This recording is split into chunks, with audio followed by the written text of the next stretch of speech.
All right, we're live. It's Prop the Mic presented by Props.cash. Remember, we cannot do what we do without Props.cash. So if you're ready to level up your prop betting game, head over to Props.cash and use code PTM at sign up for 25% off your first month subscription.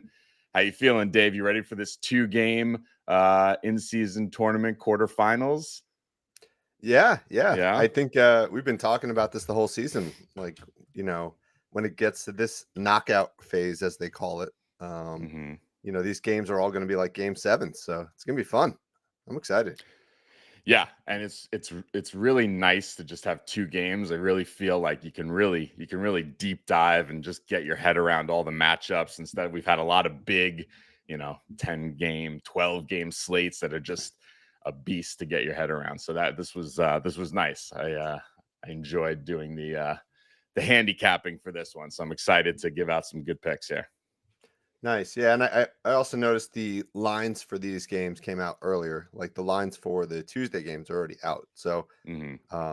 we're going to give out the picks for tonight, but we're also going to be looking towards tomorrow, probably get some picks out for that later today on X. So, just Yeah. like NFL, the sooner you get ahead of these things, the better value you get on the lines. And there's probably not a lot of risk of players getting rested or anything like that. So these are good games to try to place your bets early. For sure. Yep. All right, you ready to go? Yeah, let's do it. Okay. Again, fire away those questions on YouTube, on X, as we go. We only got two games, so we can certainly spend a little time answering your questions if you have any. Yeah. Okay. Yep. All right.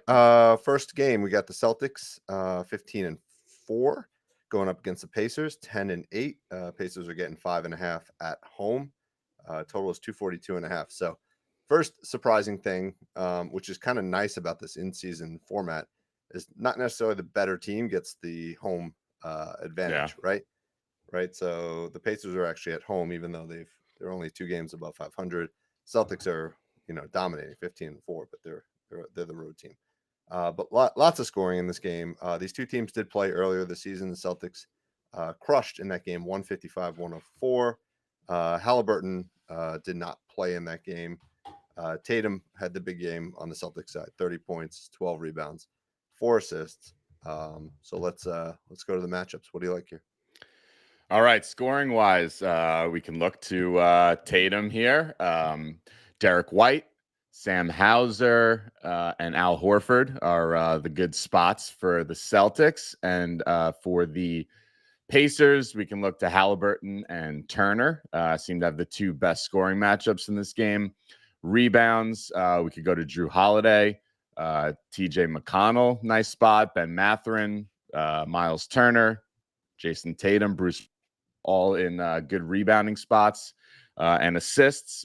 Halliburton, as always, Tatum, Derek White, Jaylen Brown, and Drew Holiday. So most of the starters for the Celtics all in nice assist spots against this Pacers team. So should I you want to get started with some Celtics here? Yeah, let's go for it. What do you like on the Celtics side? All right, let's go to let's start with Derek White here. I Yes, like that his was one of the questions on X. Um, was like what is popping for Derek White? anything to He, do with Derek White. We like of course. come a playoff atmosphere here. So I like his points, 14.5. It's minus 120 on FanDuel. He's cleared this in 3 straight games against the Pacers. In the game they played this season on November 1st, he had 18 points in only 26 minutes. Real nice output there. He's clear. Yeah, look at that. He's cleared in 6 of 9 games this season when he's played 32 plus minutes. He's played in 5 of 6. He's cleared in 5 of 6 games in which he's played 35 plus minutes. I think he should be in store for that this game in a playoff type atmosphere. So I like White 15 plus points. Is that were you on Derek? It was one of my plays. I think Nice. he's got a pretty good track record against Indy as well.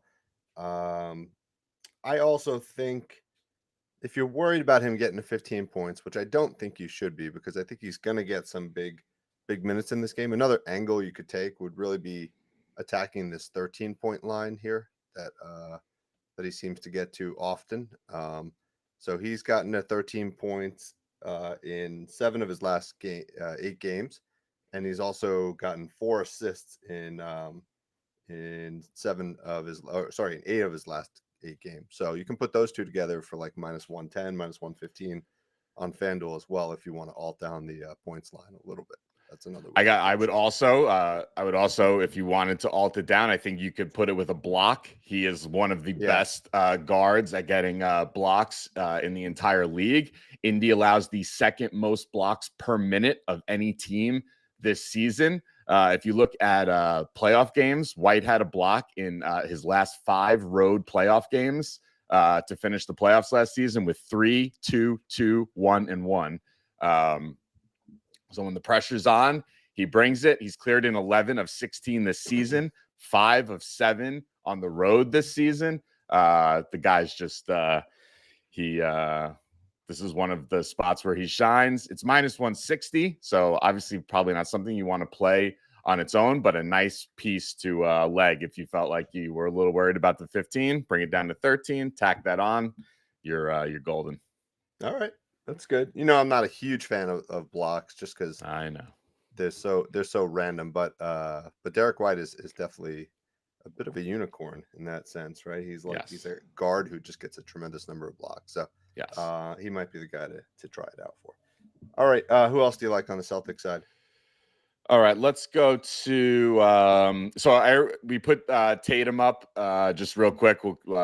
His 13.5 rebounds and assists, and also his points line, which was, I believe, 29.5. So I won't, all the info's up on X, but you see his point line creeping up there. Yeah, you could still get it for 30.5 on DK, but it's definitely moving up. Yeah, makes sense. Yeah. I think your main point in the write up on X is just that he's really he really dominated Indy. It's a perfect matchup for him, and he barely played in that game, right? He only played 26 minutes, 30 points in 26 minutes. Yeah. He'll be good for 10 more minutes in this game. So I think that's looking pretty good. So let's go to another guy who played big minutes in this game, Jaylen Brown. I mentioned earlier he's in a nice spot for assists. So I like over 2.5 assists for Jaylen Brown, -135 on DK. He cleared in 14 of 19 playoff games last season with 28 plus minutes. That's a 74% hit rate. He cleared in 7 of 8 road playoff games. So they're on the road here in Indy.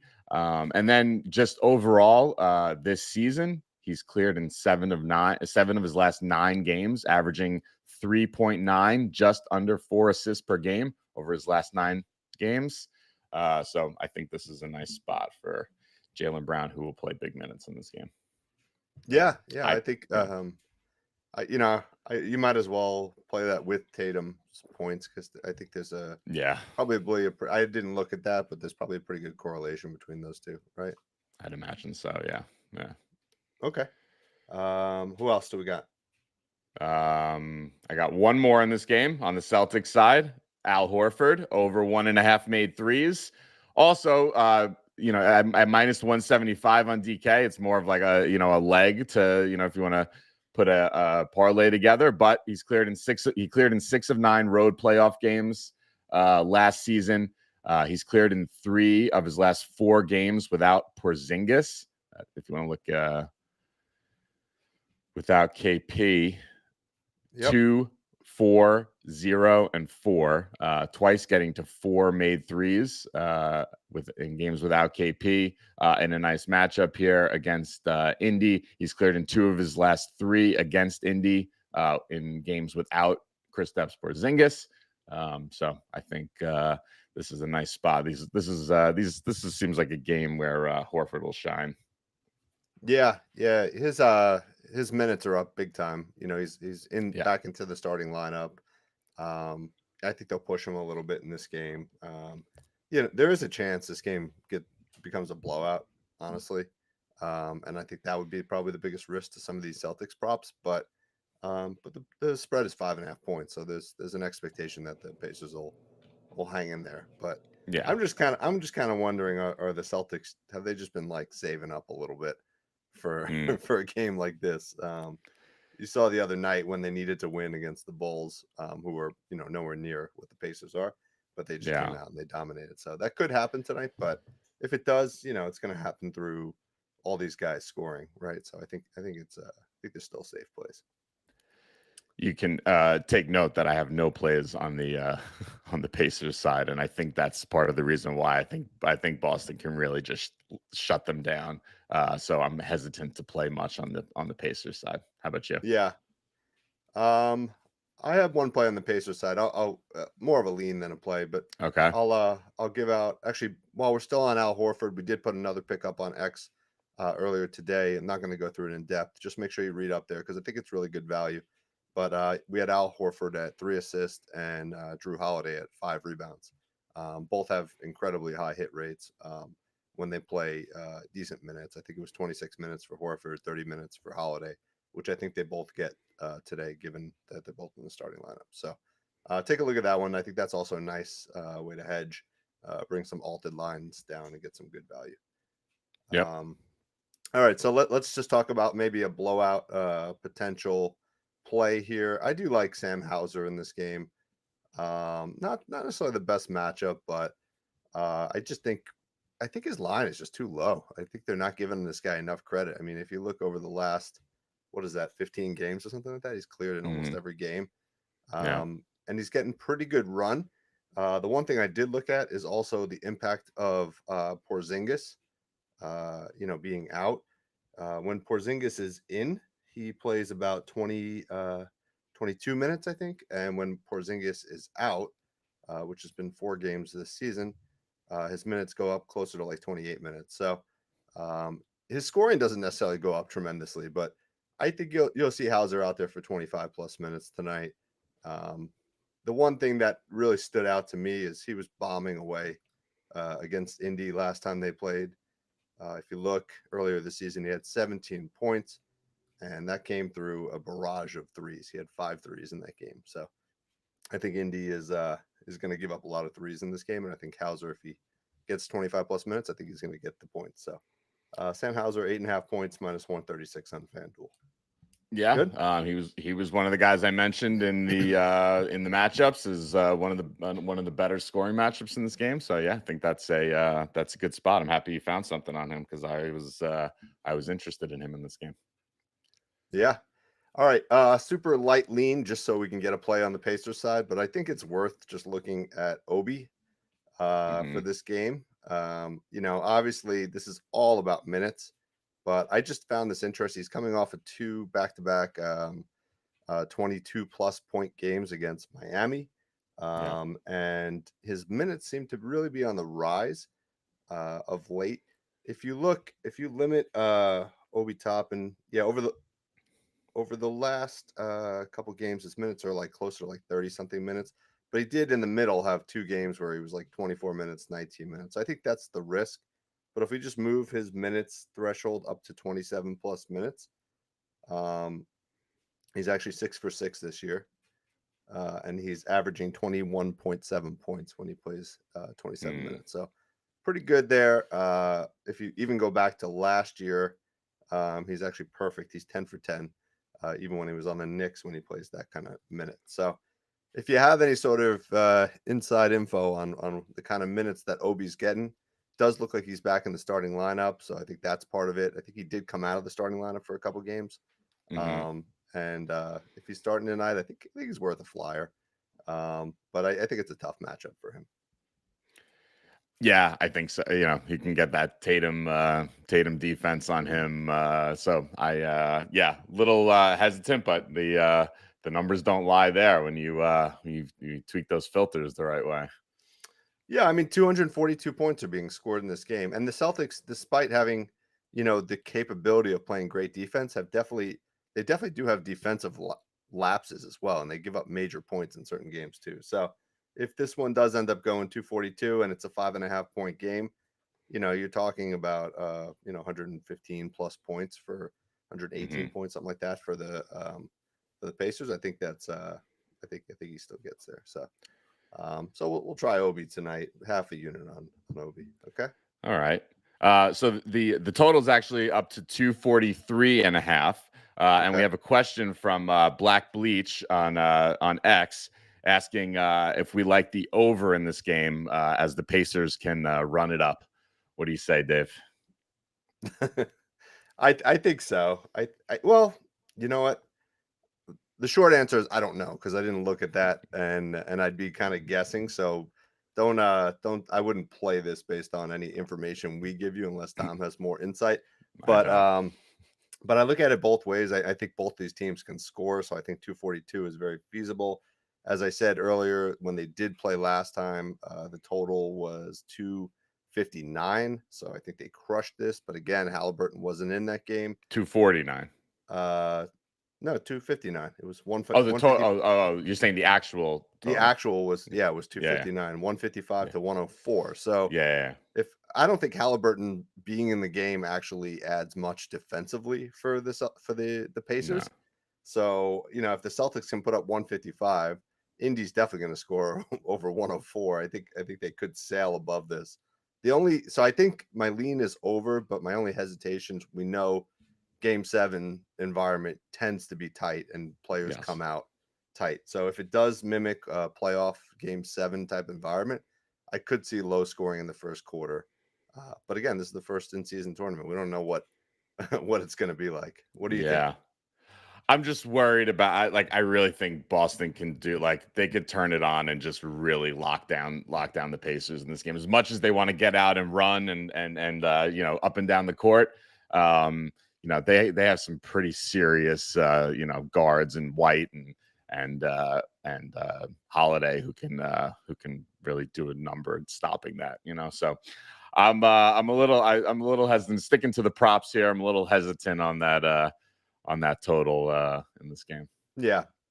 Yeah. Before we move off this game, first of all, shout out to Where's Rob Thomas for that question about Derek White. We know he's a Celtics guy, so good luck to you tonight. And then we did have one more question on X before we went live from Chad Likens. I'll toss this one to you, Tom.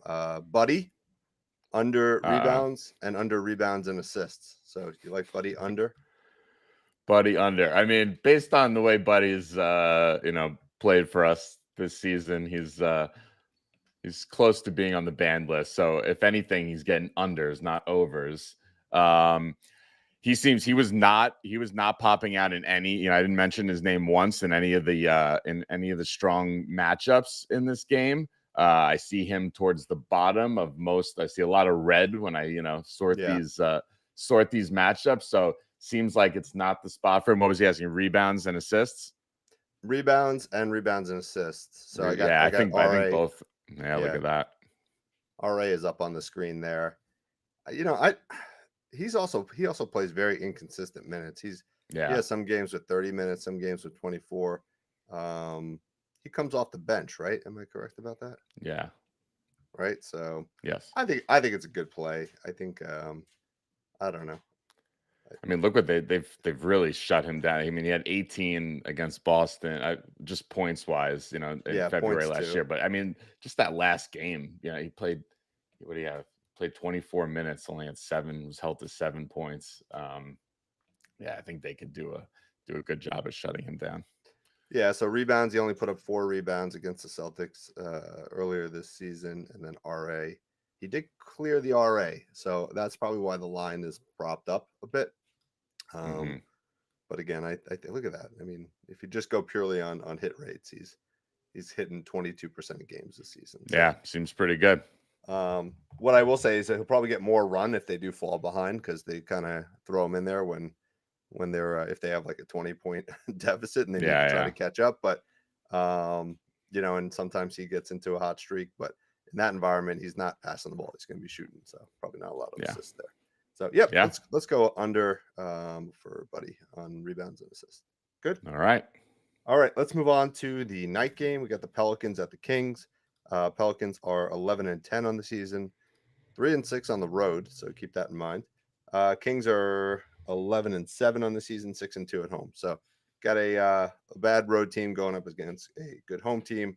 Kings are only -3.5. So I initially saw this line, and I was like, "Oh, let's smash the Kings -3.5." But first of all, totals 236.5. These two teams already played twice this season. So, and the Pelicans won both games. Kings lost. Pelicans won 129-93, so they blew them out in the first game. And in the second game, it was closer. They won 117-112. So Pelicans are 2-0 against the Kings this season, but both of those games were in New Orleans. So Yeah. I think the Kings are probably in the right position here. I think they'll probably win this game, but I don't know. In terms of the prior matchups, in the first game, Harrison Barnes actually led the scoring for the Kings. Sabonis almost had a triple double. Zion had a big game with 26 points. Ingram 31 points. Jovel 10 and 13. So double for Jovel. Remember that. Second game, Fox led the scoring with 26 points. Sabonis also had a decent game, 23, 9 and 6. Barnes also had another good game with 22 points. On the Pelican side, Zion had 25, Ingram 23. Jovel had a double with 15 and 11. So let's go to you, Tom. Maybe I teased something for you there. You might have. You want me to run through the matchups real quick? Yeah. Scoring wise, we could look to Fox, Ingram, Monk, Najee Marshall in a nice spot. Kevin Huerter, Jovel, Herb Jones. Rebounds, CJ, nice spot. Keegan Murray, Sabonis, and Marshall again, nice spots for rebounds. And then assists, Sabonis, Huerter, Herb Jones, Malik Monk, and Zion, who we already posted up yesterday, over 4.5 assists to X. So that's a spot that we smash spot that we love. But let's go to the guy you were alluding to, who another PTM favorite here, Mr. Jonas Valanciunas. I'm going back to his PRA. It didn't cash for us the other day, but it was 28.5. It's down to 24.5 in this game. We're getting a huge discount on his PRA, -115 on FanDuel. He's cleared in 4 straight games against the Kings. There you go. He's cleared in 8 of 10 overall, averaging 29.2 PRA. There you go. When he plays 28 plus minutes, he's cleared in 34 of his last 37 games when he plays 28 plus minutes. So his minute, that's the one tricky part with Jovel. The minutes can be a little tricky, but I think in this single elimination spot here, I think he's good for 28. What do you think? Yeah, so I looked back at let me just make sure I'm correct, but I actually set his minutes up to 30 minutes. I think he's going to get 30 minutes tonight because I think so too. Yeah. I looked back to last season and the playoffs, and he played. He had 37 PRA in the playoffs last year. Yeah, that one playing game. Yeah. Yeah, the one playing game, and more important than because it was a different team, he played 30.3 minutes. So in an elimination style game, obviously that had greater implications, right? The season was over if they lost that one. But still in an elimination style game, I think they're going to push him. So I think he gets 30 plus minutes tonight. It's probably a little safer to do what you were doing and look at 28. But I mean, look at this with 30 minutes, he's absolutely crushed over the last 2 years. Only missed one game, which was against the Knicks, where he only had where he finished with 24. So I think it's a good spot. And you've had guys like Jokic has crushed them, but if guys that are not on that, no one's on Jokic's level, but Zach Collins had 41 PRA recently, 8 and 30, Şengün 37 and 30 against Sacramento. So some comparable centers there have just been crushing as well. So this is an awesome spot. Yeah, I got one other data point that should give you some more confidence about the playing time. So he is averaging 26.7 minutes on the season, but in games where Larry Nance is not available, which Larry Nance is not available tonight, he's averaging 29.4 minutes. So those are just regular season games. So again, He's going to get pushed to 30 minutes tonight. Absolutely crushing.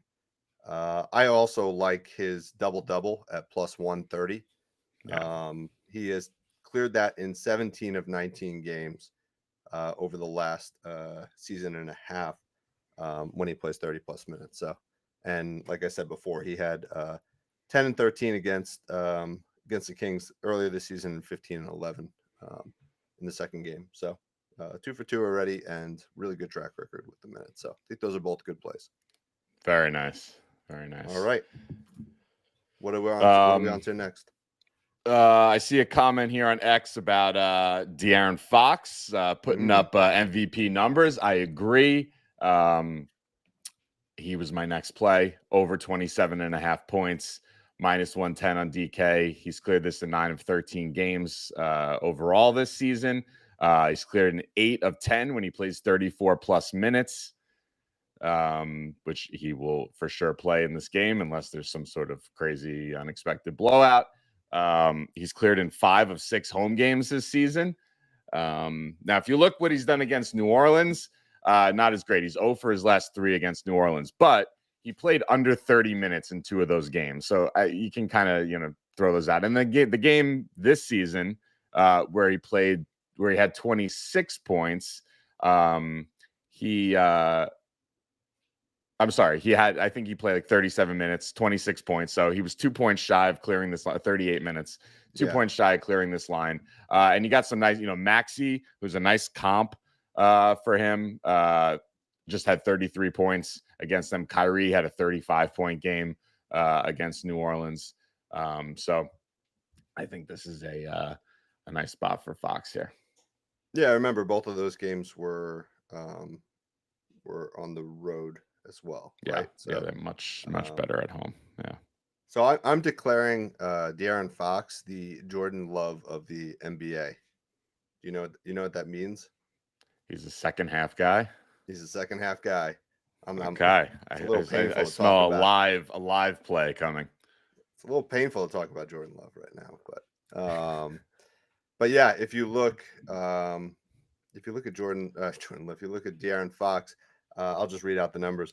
He's averaging 13.5 points in the first half, and he's averaging 16.8 points in the second half. Right, so he's got a 3.3 point lift in the second half over the last. I think it was the 5 games.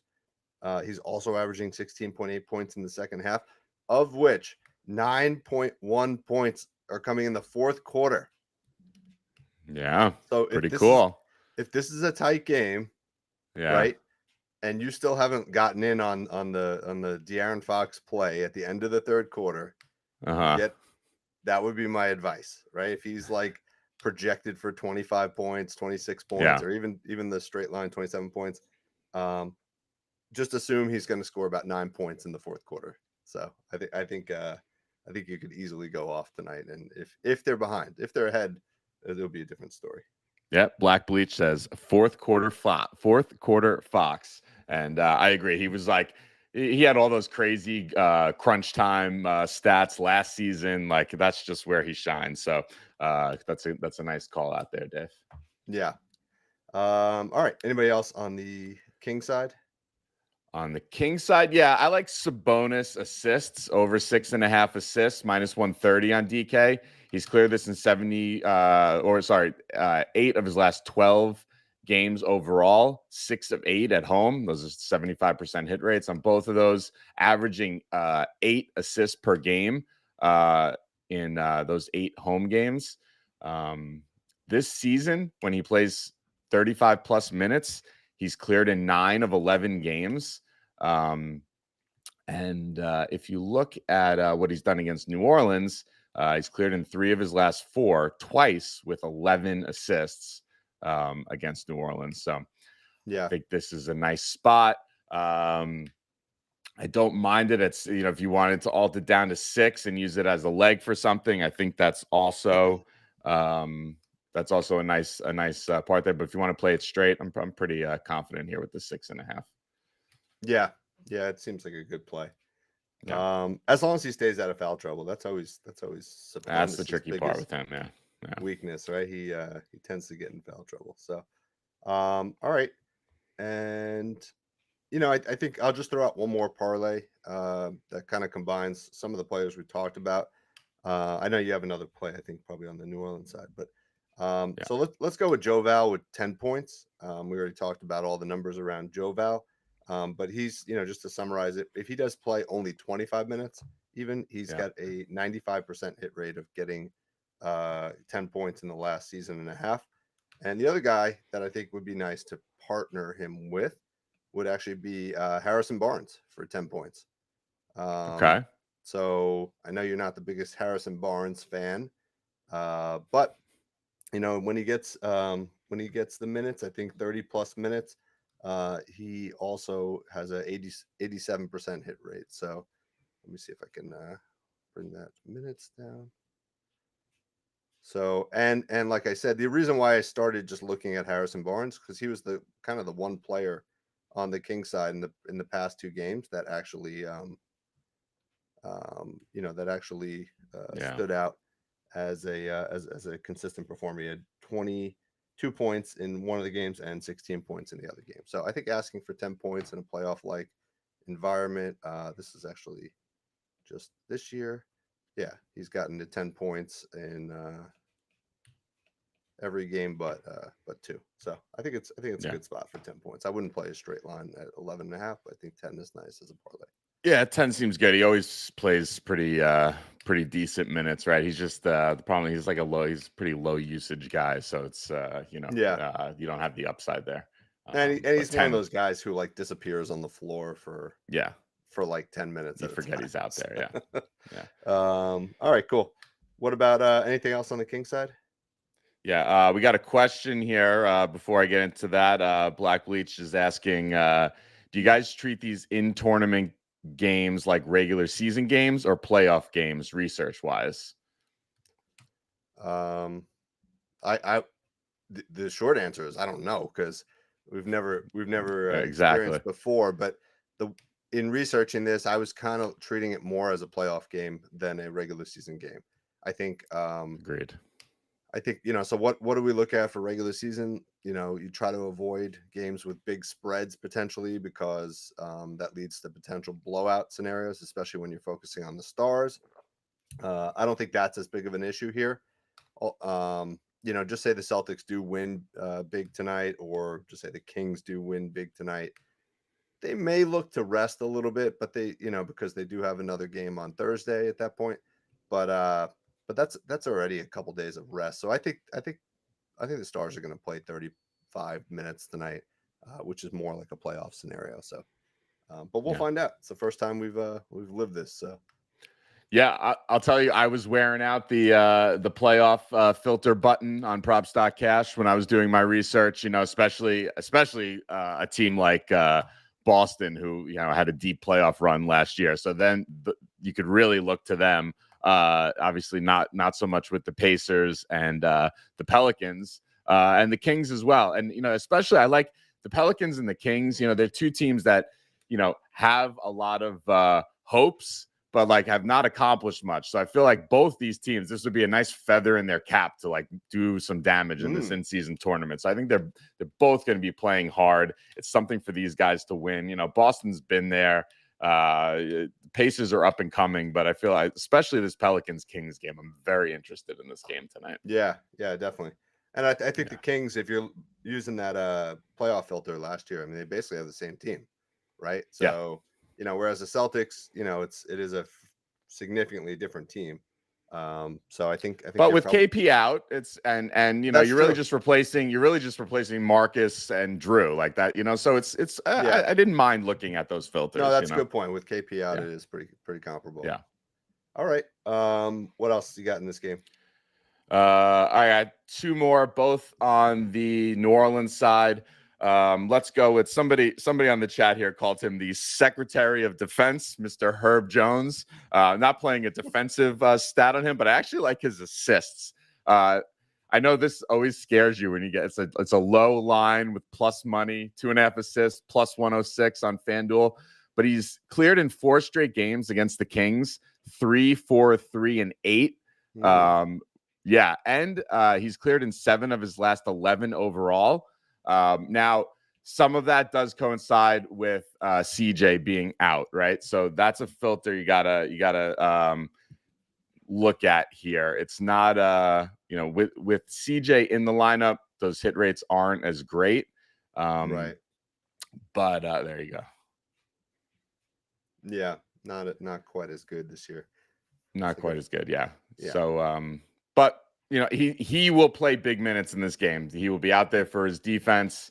So I thought a nice, his usage is so low. I'm not going to go with the points on Herb Jones, but he was really popping out in the model here for assists, and I like the recent success against Sacramento and the recent success overall. So at a plus 106, we're gonna go with it here.